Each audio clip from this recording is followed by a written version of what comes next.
Hello, my name is Kurt Culbertson. I'm the chairman and CEO of Design Workshop, and I'm happy to take a few moments to describe to you the Oxnard Parks and Recreation Master Plan.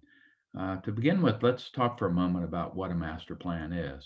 It is a long-range planning tool to determine service gaps, analyze growth trends, and identify opportunities for improvement. It's intended to be a visionary document, a stretch document. It sets values and goals for current and future parks and facilities. It's an opportunity for the public to weigh in, and it's a practical guide grounded in the diverse interests and needs of the local community.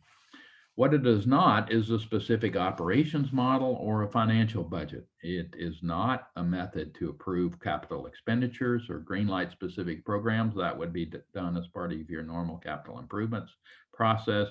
And it is not intended to provide detailed design proposals for a specific neighborhood, parks, or facility. What we did in this process was gather information from a variety of sources, researched the city's makeup, collected empirical data, and conducted an extensive community engagement process that I will describe in a few moments. We mapped Oxnard's context and inventoried existing parks and benchmarked against adjacent communities and other park systems around the state and country.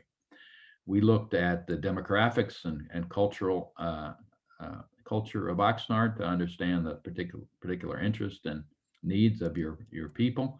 And we reviewed previous planning efforts, the parks master plans, your annual budget, bike and ped master plan, Santa Clara River, and so forth to make sure that these recommendations were integrated with those previous studies.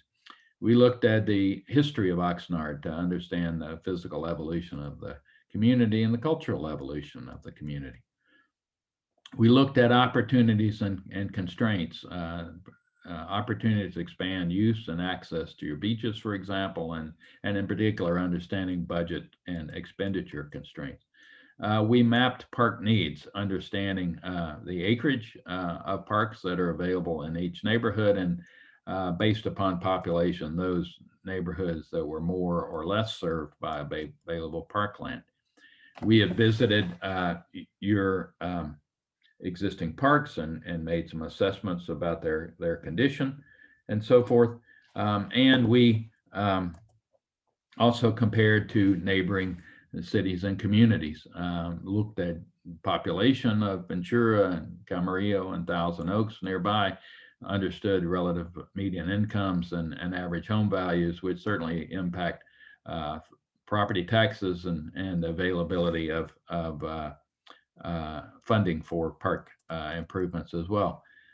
We formed an advisory committee, worked with your city staff, conducted interviews with them, with Oxnard residents, organized a series of focus groups beginning in September of 2018 and moving through to today, and conducted a total of 29 public meetings and events, as well as a statistically valid survey, an open survey, and a series of community meetings as well.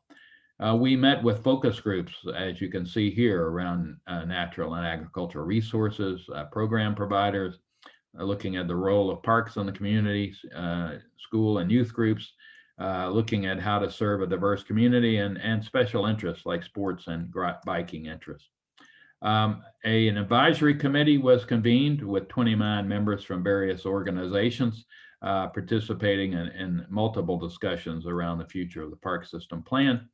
And then the scientific survey, you can see here the responses from each of the four quadrants of the city, garnered 164 total respondents, statistically valid sample.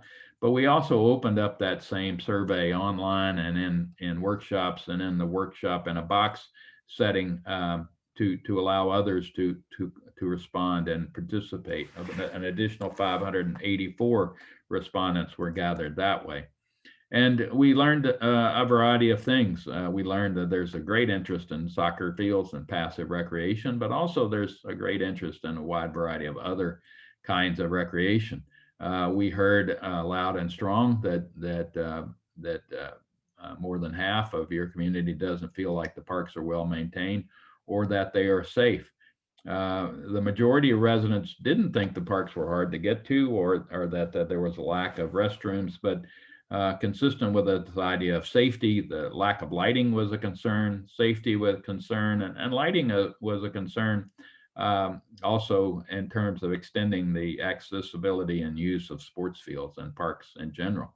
And there was very strong support for a bike path along the Santa Clara River and the idea of a greenway along that major amenity. A majority of Oxnard residents wanted to see clean restrooms, more programs and events, strong support for a pool, publishing news about programs addressing homelessness issues in the parks. Again, an emphasis on maintenance, a desire for dog parks, and volunteer park programs. At the first community meeting we held with very good attendance, we heard a lot about how much people cherish the parks as places to play soccer and relax and so forth. Again, concern about safety and lighting, big interest in expanded soccer access, swimming pools, environmental education, nature trails. Not so strong an interest, or less strong an interest, in tennis and basketball, and that park location wasn't nearly as important as park amenities. In the second meeting, an emphasis on protected bike lanes, and we understand that you have additional park bike planning underway, a desire for soccer fields, but some concerns about their relationship relative to agriculture, that some concerns about how effective an indoor sports center would be, and desire again for maintenance and lighting and nature trails throughout the park. So the plan really revolves around four major goals: improving maintenance and operation, diversifying amenities and facilities, creating safe and active parks, and connecting with natural resources.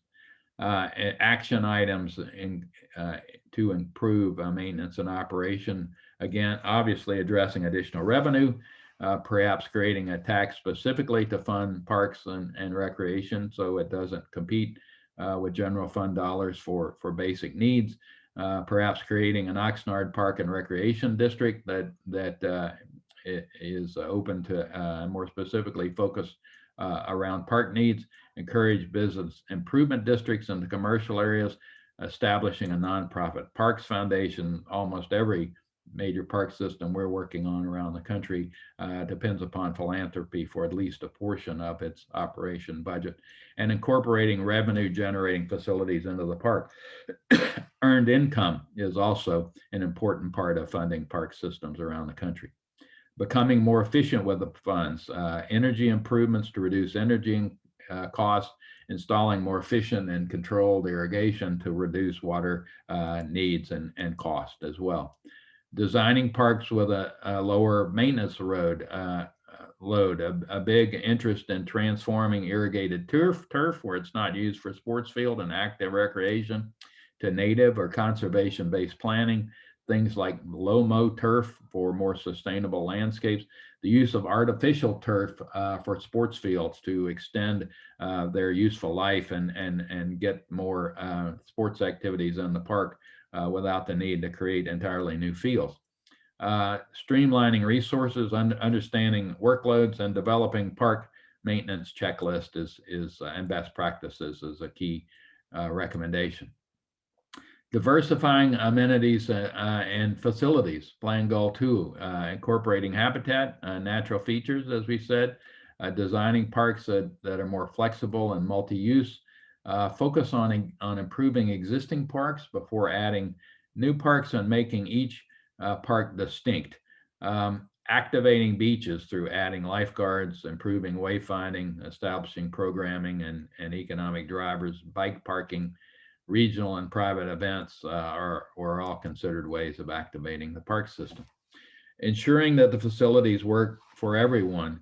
We heard a lot about creating accessible programs and providing accessible equipment within the parks, addressing the soccer shortage, creating a place for baseball and softball, improving tennis facilities and addressing the growing interest in pickleball, support for indoor basketball, evaluating the future of the River Ridge Golf Course, adding community gardens, both for food security and as an activity within the park, focusing on senior center development.